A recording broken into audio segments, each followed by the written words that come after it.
Bueno, pues espero que vayamos todo bien. Nada más, esa fue la única que no alcancé ahorita a presentar, la de los payasos. Ahorita puedes repetir como los tres payasos. O sea, el de Sí, cara sí, blanca sí, y sí, así sí, sí. me perdió horrible. Sí, no te apures. Voy a esperar a que entren un poquito más.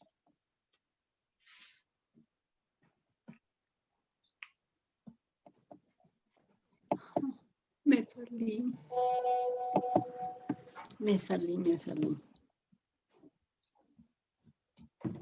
Mm. Me salí. Ok. Otra vez.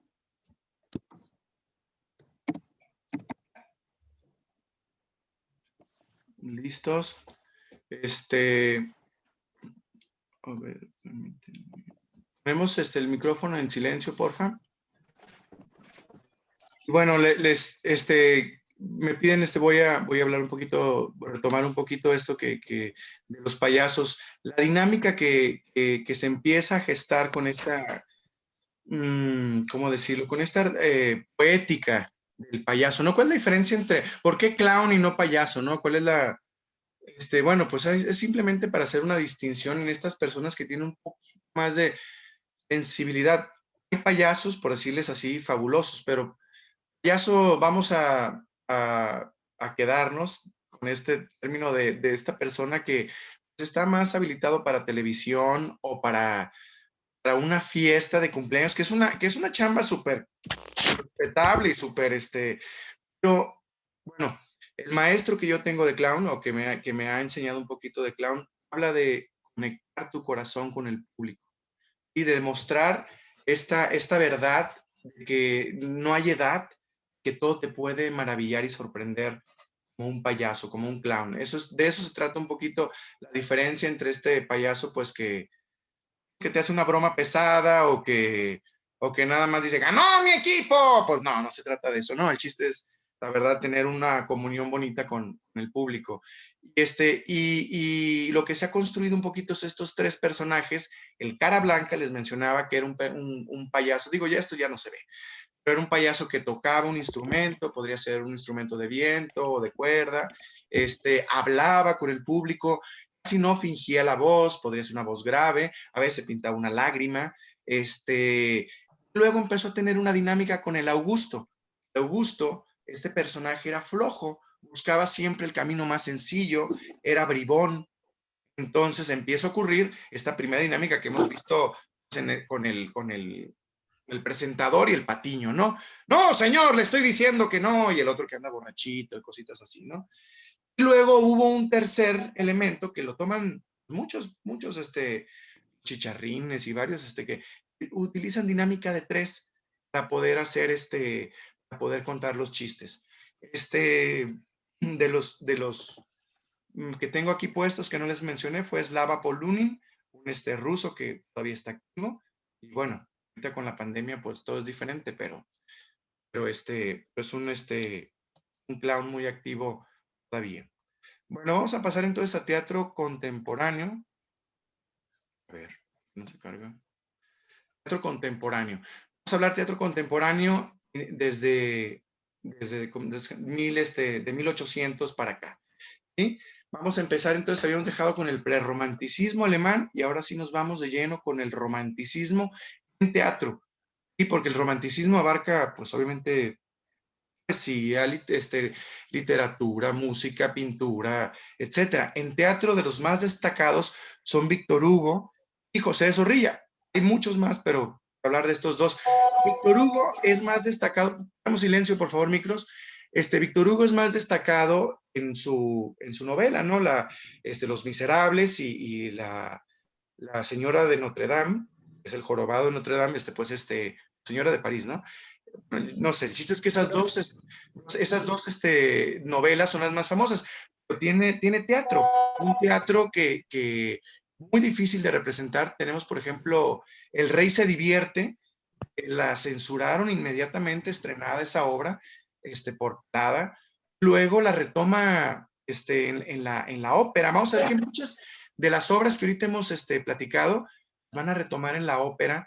y esta obra toma Rigoletto, sí, esta obra la toma Verdi con Rigoletto y también se la censuran. El rey se divierte. O Rigoletto que habla sobre el bufón del rey, ¿no? Que es tan perverso y le sugiere cosas malas. Y empieza también el gusto por lo grotesco. Aquí en el romanticismo se empieza a fundir. Entonces ya vemos, algo de esta época que es importante es que surge ya la luz primero de gas, la lámpara de gas y luego la lámpara eléctrica. Entonces, pues antes era un relajo en la función, en la sala había gente haciendo negocios o ya estamos hablando del teatro a la italiana, ¿sí? Pero pues había pues la gente iba a comadrear y les apagan la luz de la sala, porque ya hay luz de gas y luego eléctrica y entonces cambia la dinámica del teatro. Ya empieza, la gente se queda callada, pone atención en lo que ocurre en escena. Entonces tenemos aquí la ópera, ¿no? Les menciono Rossini de los primeros, Mozart, Verdi y y Puccini. Ok, pues otra de las obras, por ejemplo, también se retoma Schiller, de los que les había comentado con el romanticismo, pues una de sus obras más famosas es Guillermo Tell, este personaje también muy romántico, muy emocional, que le piden que atraviese una flecha con una manzana en la cabeza a su hijo. Quiero también mencionar que todo esto del romántico no es necesariamente amoroso. Ahorita ya le dice a alguien romántico, y es lo mismo que les he estado diciendo todo el tiempo, todos los conceptos cambian. Pero en francés, por ejemplo, novela se dice romantique, entonces todo lo que iba relacionado con lo novelesco es lo romántico en francés. Son muy, bueno, que son grandes aportadores, ¿no? Y puede ser, por ejemplo, aquí lo romántico es lo pasional.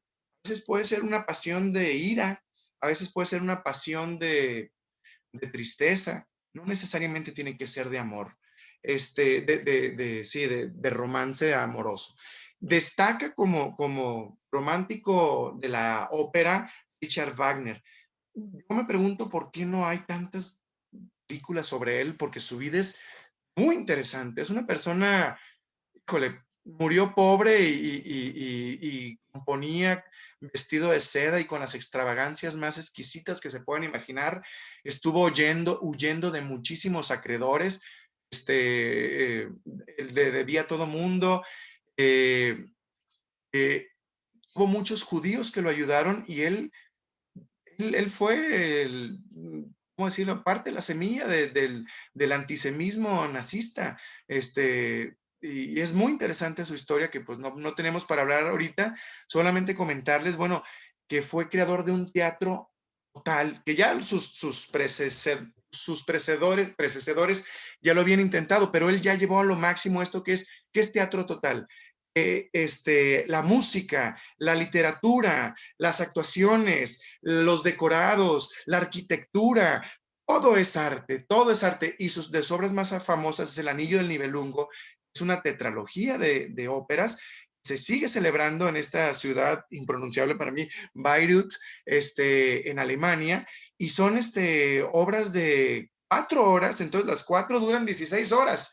Y ahí estamos, pues, viendo, bueno, no estamos, obviamente yo nunca las he visto, pero son obras que son obras muy importantes que siguen celebrando. De ahí hubo, por ejemplo, un poquito de inspiración para El Señor de los Anillos en estas óperas de este señor que no entiendo por qué no están tan gastadas en el cine como otras más.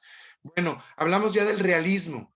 El teatro se empezó a inclinar a que por lo que ocurriera en la escena era lo que ocurriera en la vida real. Destaca Henrik Ibsen y Benito Pérez Galdós en España, Henrik Ibsen en Noruega. La verdad es que a mi gusto Henrik Ibsen un nivel muchísimo más alto, con obras como Casa de Muñecas, Enemigo del Pueblo, obras que hablan de una realidad. O sea, ya no estamos en este romanticismo, ya es algo real. Enemigo del Pueblo. Es algo que ahorita en esta época de pandemia totalmente se adecua. Están abriendo un balneario, un pueblo, y una persona, un doctor, se da cuenta que el balneario está infectado. Y entonces, o dice que el balneario está infectado y se corta todo el ingreso de economía al pueblo, o se hace tonto y se infectan todos con el virus, con el bicho. Entonces, ¿Qué hace ahí? ¿Qué hace López-Gatell, no? Es algo totalmente que lo podemos vivir y es algo muy real. Cabe destacar que el realismo se enfoca más a temas con personajes de nivel económico alto.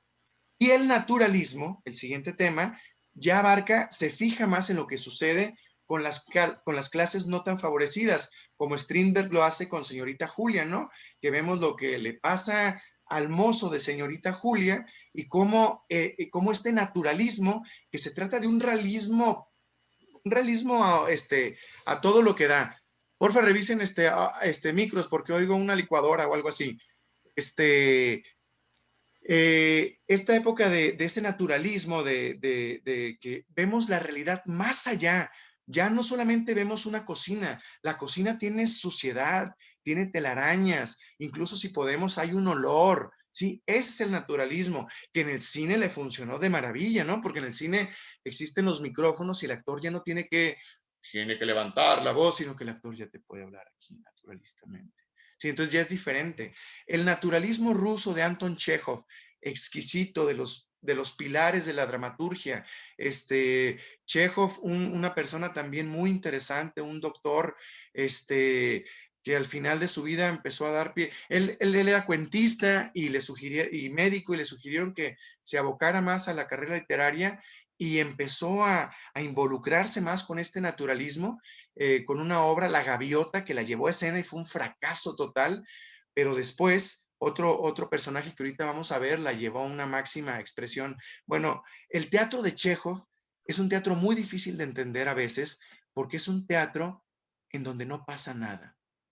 Y eso es muy difícil de apreciar, y muy difícil de que un grupo de teatro te lo pueda transmitir, porque por ejemplo, yo el caso que les pongo a mis alumnos de qué pasa cuando no pasa nada. Cuando una pareja, discúlpenme si soy sexista, pero para que quede bien claro el tema, un novio le dice a la novia, ¿qué tienes, mi amor? ¿Qué te pasa? Y la novia dice, nada. ¿De veras no tienes nada? No, no tengo nada. Claro que tiene algo. Todo su cuerpo dice que tiene algo, pero su texto no. El texto es un pretexto. El texto o sea, vamos al subtexto. ¿Qué es lo que realmente está pasando? A ver, López Obrador da su discurso. ¿Qué es lo que realmente nos está diciendo este señor?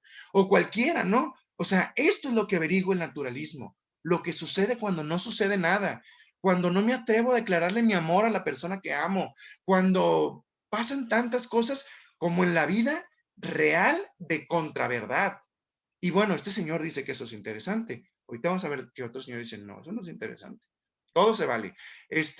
Tenemos también aquí, meto a fuerza a Gorky, a otro ruso que es muy teatro socialista, teatro del pueblo, pero también con un tono naturalista. Bueno, les hablaba que Anton Chekhov no la hizo como, sí como un dramaturgo, pero no como un productor de teatro. Tuvo que conocer a esta otra persona, Konstantin Stanislavski. A partir de aquí se divide en dos la historia del teatro, a pesar de todo lo que les he contado, ¿no? A partir de lo que este señor hizo, este ruso, Stanislavski, ya había habido teóricos anteriores muy interesantes. Dijimos Aristóteles, dijimos Horacio, no dijimos Diderot, por ejemplo, en la Iluminación francesa, o también Nietzsche escribe su libro sobre la tragedia. Ya había teorías sobre la escena, pero Konstantin Stanislavski vino a cambiar todo, y además lo cambió durante su vida 2 veces, porque primero él dijo, el teatro tiene que ser un recuerdo. Tú no puedes, tú actúa y tienes que recordar para que empezó con el método de las acciones físicas y empezó a decir que tú tienes que recordar para trabajar. Bueno, el chiste para hacerles, hay muchísimo que decir sobre Stanislavski, y la verdad que si hablarías sobre él 5 minutos sería muy blasfemo en términos de teatro, entonces mejor seré muy limitado. Solamente les diré que cuando se juntó Stanislavski con Anton Chekhov y llevaron la obra de La Gaviota en el nuevo Teatro del Arte de Moscú, que Stanislavski acababa de definir con este otro señor, Vladimir Nemirov Danchevko, acababan de hacer un nuevo teatro. y necesitaban un dramaturgo. Agarraron a este muchachito nuevo, bueno, tenía 40 años, Anton Chekhov, e hicieron La Gaviota, y actualmente el Teatro Arte de Moscú tiene el logotipo una gaviota. De lo que llegaron a hacer con esta nueva manera de hacer teatro, increíble, y que cambió todo, que rompió la famosa esta regla de que no, de la espalda. Digo, Lope de Vega ya había cambiado con las reglas aristotélicas, ya había roto con esto de que no puedes hacer que la escena ocurra. Decía Aristóteles, todo debe ocurrir en un mismo lugar, en una misma acción, y en un mismo tiempo. Y Lope de Vega dijo, Nel, puede ocurrir la primera escena en Salamanca y la segunda en Madrid, no pasa nada, o la primera en una época y la segunda en otra, y lo puedo contar. Entonces, las reglas son para romperlas una vez que se dominan, ¿sí? Una vez que yo ya sé hacer una A perfecta, ya puedo decir cómo hago mi A, si le pongo copete, si la cierro o no, pero mientras no la domine, mi A se puede confundir y no pueden saber si hago una U, una M, una Z. Tengo que dominarla para poder quebrarla. Y bueno, de los alumnos de Stanislavski tenemos a los que son los que fueron los maestros, los que ahorita los viejitos, los grandes maestros viejitos, estos señores Bastanhoff, Chekhov, pero el Chekhov sobrino de Anton, se llama Mijail, Boleslavsky, todos estos que están aquí, y Meyerhold, que no está aquí, son los alumnos de Stanislavski, les enseñaron a los nuevos, ¿sí? Y ahorita vamos a hablar un poquito de eso. Hubo un momento en la época de la Revolución Rusa,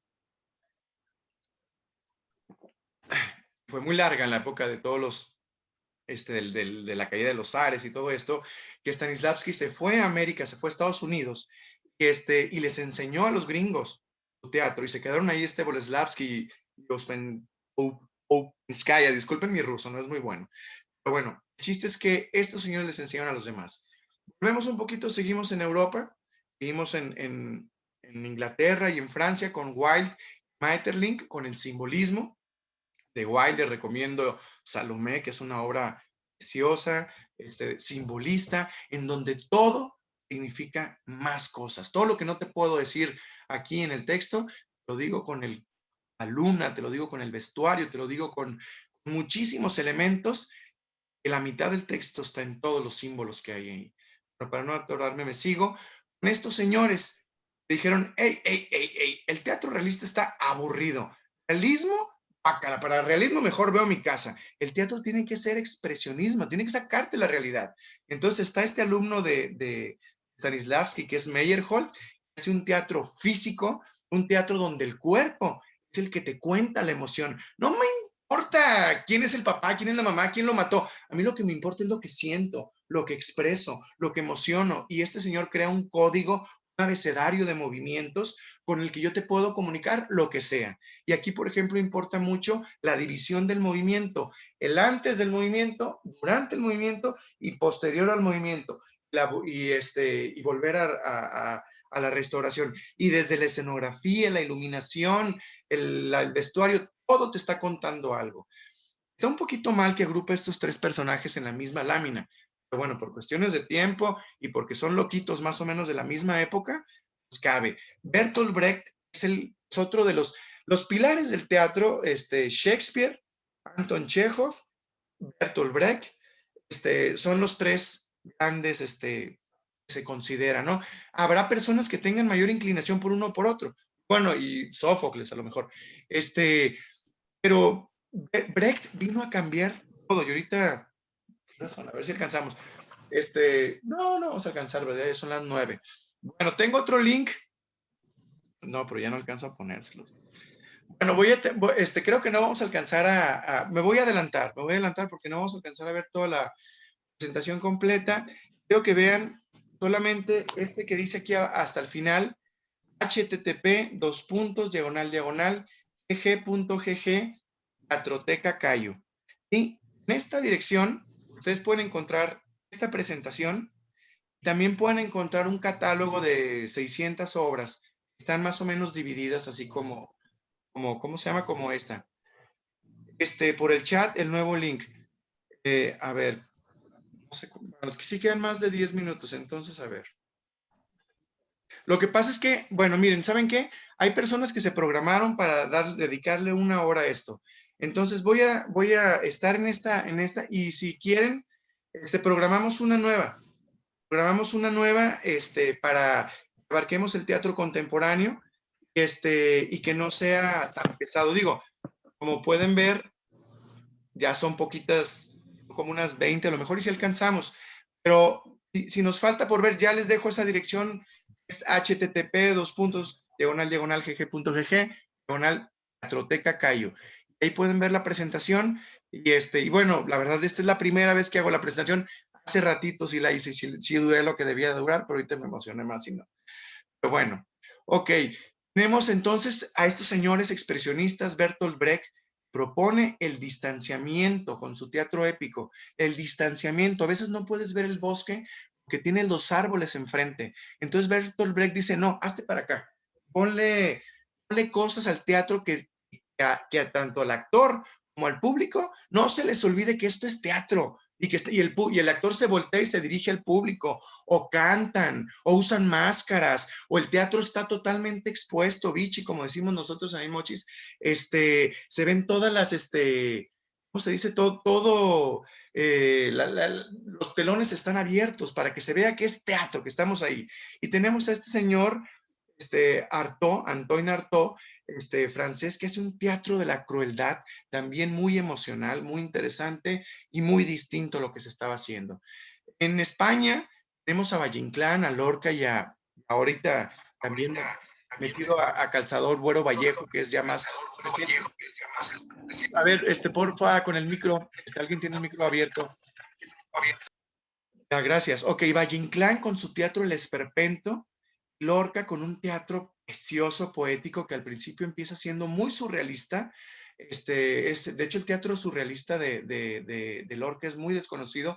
Es más conocido su teatro final, que es La Casa de Bernarda Alba, ¿cómo se llama? Yerma, y la otra obra es Las bodas de sangre.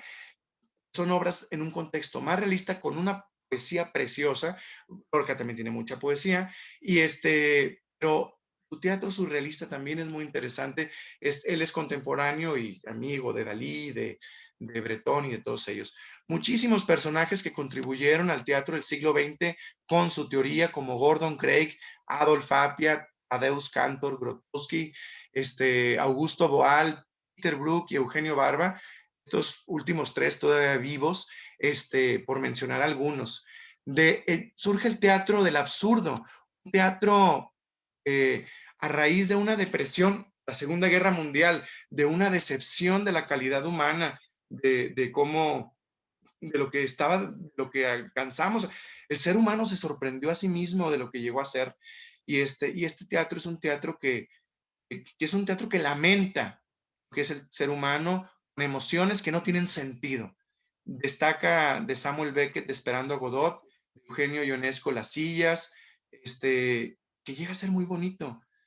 Algunas personas lo podamos llegar a apreciar a pesar de que no tenga sentido. Bien, mucho de este teatro se hace con clown por lo mismo. Realismo norteamericano o realismo americano o realismo psicológico norteamericano. Este amigo clown, les comentaba, es gringo, me dice que se pelean los mexicanos en decirnos que americanos o estadounidenses. Ustedes también son americanos y ustedes también son estadounidenses, Estados Unidos mexicanos. Seguiríamos cayendo en la misma confusión, así que a todos aquellos que se encrispaban, como yo, decirle americanos a los gringos, todos son los términos, depende, se moldean, ¿no? Gringo se supone que es despectivo, entonces, como sea. Eugene O'Neill no es de esta época, es previo, es del siglo XX, pero es previo a esta época posterior a la Segunda Guerra Mundial, en la que se cuestiona mucho el capitalismo, el sueño americano, ¿sí? Tennessee Williams lo hace maravillosamente desde el aspecto de los obreros, por ejemplo, en el tranvía llamado Deseo, o de la decadencia, ¿no? Después de la depresión también. Retoma muchos temas, son polisémicos, tienen muchos significados. Arthur Miller, un genio de su época, un teatro, por ejemplo, Muerte de un viajante, ¿no? Que cuestiona, dice, ¿verdad? ¿Tú crees que cualquier persona que va a levantarse temprano y trabajar va a ser millonario aquí en Estados Unidos? No, no, basta. Entonces es un teatro muy realista, muy profundo y con unas situaciones muy desgarradoras, ¿no? Está la escena, pues famosísima, épica de Marlon Brando como Stanley Kowalski desgarrado en las escaleras abajo gritando ¡Estela! Con una profundidad en su lamento, ¿no? Entonces esta época de estos personajes. Y los teóricos, los que le aprendieron aquellos rusos que les platiqué, bueno, pues son Lee Strasberg, Stella Adler, Elia Kazan, Meissner, Uta Hagen, a todos refinados, pero con sus escuelas vivas. Estas personas todavía siguen vivas sus escuelas y siguen formando actores. Tuvieron mayor éxito esta técnica stanislavskiana, el método tuvo mayor éxito en el cine. Entonces, muchos actores de cine, todos los actores de cine de la vieja escuela, ¿no? De Robert De Niro, de Al Pacino, todos vienen de estos maestros, ¿no? Algunos autores contemporáneos, aquí, perdón que no encontré, no se me vino a la mente ninguna dramaturga, pero en las prisas, Luigi Pirandello, Henry Müller, Jodorowsky, Sartre, Harold Pinter y Darío Fo, mencionar algunos. Mexicanos, pues Rodolfo Sigli, Emilio Carballido, Héctor Mendoza, Vicente Leñero, Elena Garro, Víctor Hugo Rascón Banda, Jorge Ibargüengoitia y Sabina Berman. Obviamente esta es mi selección, ¿no? Mis favoritos, los que yo... Hay muchísimos aquí que me van a decir, oye, pues, ¿por qué no pusiste a tal? Hay otros también que me encantan, que digo, no, ya no te emociones, ¿no? Tampoco. Pero estas personas de verdad sí, sí creo que valen la pena estar aquí. Argentinos que han contribuido a la dramaturgia, que no los conozco, por eso mismo voy a brincármelo para poder hablar un poquito más a profundidad lo que sí conozco, pero sí los pueden consultar, tanto argentinos como colombianos, cubanos, peruanos. A este señor que sí conozco, Benedetti, es más destacado por su poesía y una sola obra dramática lo pone aquí, Pedro y el Capitán, es una obra ejemplar de la dictadura que vivieron Argentina, Uruguay, Brasil, Chile, esta obra magnífica, una pieza en cuatro cuadros, es espléndida, ¿no? Que por eso lo pongo aquí. En los teóricos del teatro latinoamericano, pues el más destacado es Seki Sano, un japonés expulsado de Japón, conoció a Stanislavski en Alemania, expulsado de Alemania, se fue a Estados Unidos y lo expulsaron de Estados Unidos y llegó aquí a México y se hizo dueño de Bellas Artes y se hizo la ley y él fue el que nos dijo de qué se trataba las acciones físicas a los mexicanos, a los colombianos, a los ecuatorianos y a muchísimos países que luego él enseñó a los maestros de Latinoamérica. Destaca de Seki Sano que montó un tranvía llamado Deseo, Tennessee Williams, dijo que le gustó más el montaje de Seki Sano que el de Elia Kazan. El de Elia Kazan, Marlon Brando se hizo famoso por ser Stanley Kowalski, el protagonista, y Seki Sano buscó a su protagonista, a su Stanley Kowalski, y encontró en la lucha libre a Wolf Rubinsky, un actor que se hizo famoso en cine, pero Seki Sano lo sacó del cuadrilátero para llevarlo al cine.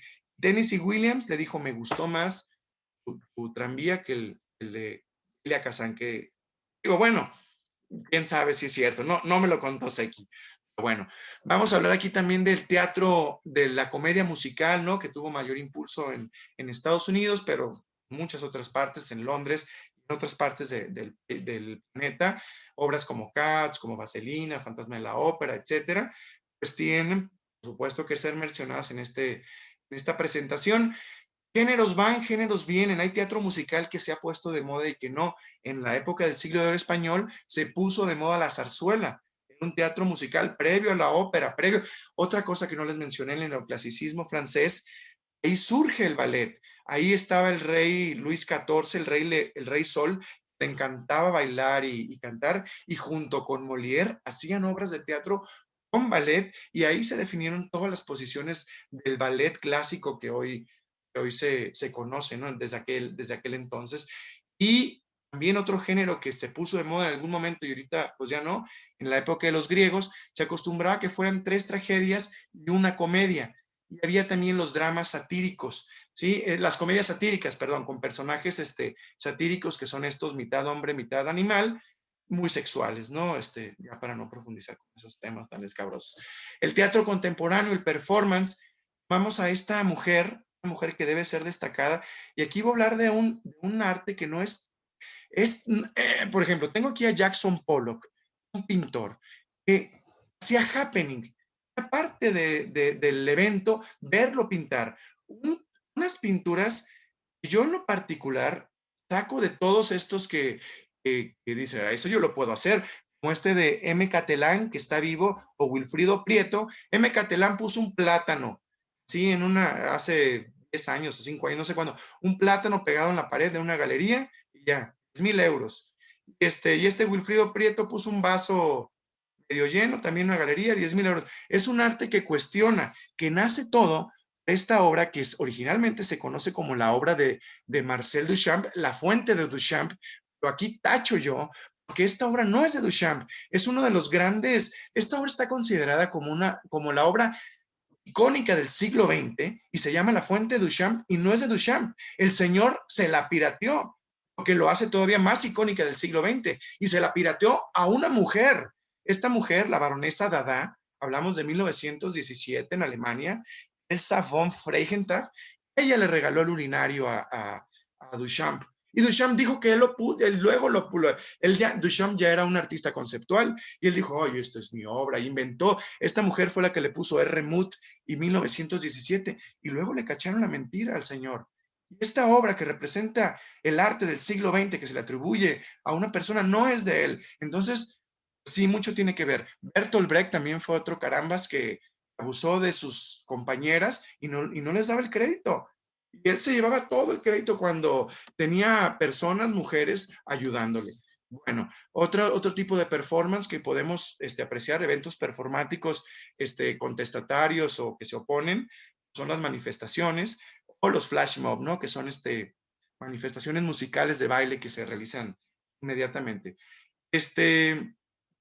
En el teatro, pues a finales del siglo pasado empezó a surgir de otro tipo de teatro.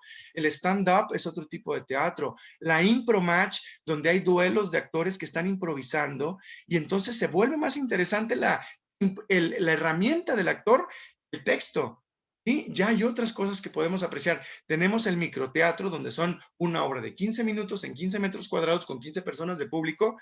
Tenemos el teatro callejero y bueno, esta obra que se las puedo recomendar, La Fura dels Baus, perdón, se llama La Fura dels Baus. La Fura dels Baus es la que lo monta, es un grupo de teatro catalán, es La Maldición de la Corona, una obra que toma la obra de Shakespeare, Macbeth, y sobre el tema del coronavirus, lo hace con teatro de Zoom. Un experimento el año pasado, no sé si bueno o malo, pero muy interesante. O sea, no es realmente así el teatro supuestamente, dice Bertolt Brecht, es para entretener y para educar. Bueno, ahí habrá muchas personas que cuestionen para qué será o para qué no. Teatro del siglo XXI, bueno, pues yo les digo aquí, Marius von Mayenburg, alemán que tiene el feo, que tiene cara de fuego, señor impronunciable, Wajdi, ¿sabe qué? Incendios, una obra preciosa israelí, Yasmina Reza, una francesa, su obra arte, y bueno, pues aquí yo quiero colar a mi compa, no es mi compa, Alejandro Ricaño, un veracruzano, es muy prolífero con su obra, aquí donde les dije, pueden encontrar obra de él, de Ricaño, todo el catálogo del teatro está dividido, como se los dije ahorita, teatro antiguo, teatro contemporáneo, teatro metóstasis, y bueno, espero que los encuentren muy fácil. Pues sí acabé, no sé si alcanzan a ver, quedan 5 minutos. No sé si alguna duda, algún comentario, tienen micrófono, tienen chat, para que nos digan lo que quieran. Si te sales de la presentación para podernos ver. Ok, aquí ya estoy en la presentación. Las personas que si pueden prender la cámara, las personas que tienen la cámara apagada, lo apreciaría un poquito. Les pediría eso, como también que me pudieran decir, pues, qué les pareció, si encontraron algún error, alguna cosa que estoy a lo mejor equivocado, pues, Se vale. Si me permites. Claro que sí, claro que sí. A mí se me hizo muy interesante el recorrido histórico. Se me hizo demasiada información para tan poco tiempo, pero me permitió tener una panorámica general de personajes que ni tenía idea yo que existían. Y me resultó muy interesante tener así como el gran angular. Una frase que dijiste que me parece como muy significativa de lo que nos expusiste, cuando dices las reglas son para romperlas una vez que se dominan. O sea, me encantó y de alguna manera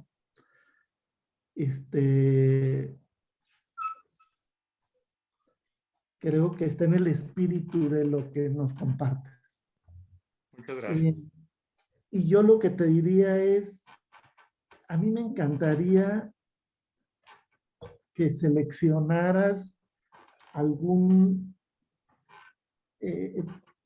obra de algún autor que te apasione y que nos hables de eso, o sea, que te eches un clavado ahí y de eso nos hables, ¿no? Después de toda la panorámica. Ok, va. Y felicidades, me gustó mucho Lo lo que nos apuntamos aquí como no, sí, está chida la idea. Late. Muy bien, muchas gracias. No sé si alguien más tenga algún comentario, algún de estos 3 minutos que quedan, si fueron suficientes. Sí, yo tengo una consulta. Al principio, en los orígenes del teatro, usted mencionó la cultura maya, si no me equivoco, estaban ahí también, la parte de la cultura africana. Entonces, de alguna forma, esto desmitifica, ¿no? Que todo, digamos, lo que viene a ser el teatro viene de Europa, como siempre se menciona, que si no, ya se tenían tal vez algunas pinceladas no de un teatro, pero por ahí van de otras culturas, ¿no? Eso he podido ver, no sé. Me Sí, gustaría mucho que se diera la oportunidad de profundizar por ahí. sí, hay muchos teóricos que reniegan de esto de que el teatro empezó en Grecia y es verdad, porque pues, es muy difícil decir a partir de aquí y a partir de aquí no. Y también, por ejemplo, el Popol Vuh que les mencioné, pues por supuesto que influye, por supuesto que es una influencia en lo que se va a realizar después, ¿no? Y no es propiamente hasta dónde sí es teatro, hasta dónde no es teatro. Por eso les comentaba, el teatro es el arte de imitar las acciones, ¿sí? Las acciones del ser humano. Y bueno, el arte, ¿cómo defino yo arte? Porque tiene muchísimas definiciones. Para mí el arte es una actividad humana. Y esto de que los elefantes hacen arte, pues los elefantes ya son arte. Sí, o sea, los animales y toda la naturaleza ya es un arte por sí solo, un arte de Dios, por decirlo de otra dimensión. Pero el arte que conocemos es un arte que realiza un ser humano para comunicar, para transmitir una idea. Puede ser bello, inteligente.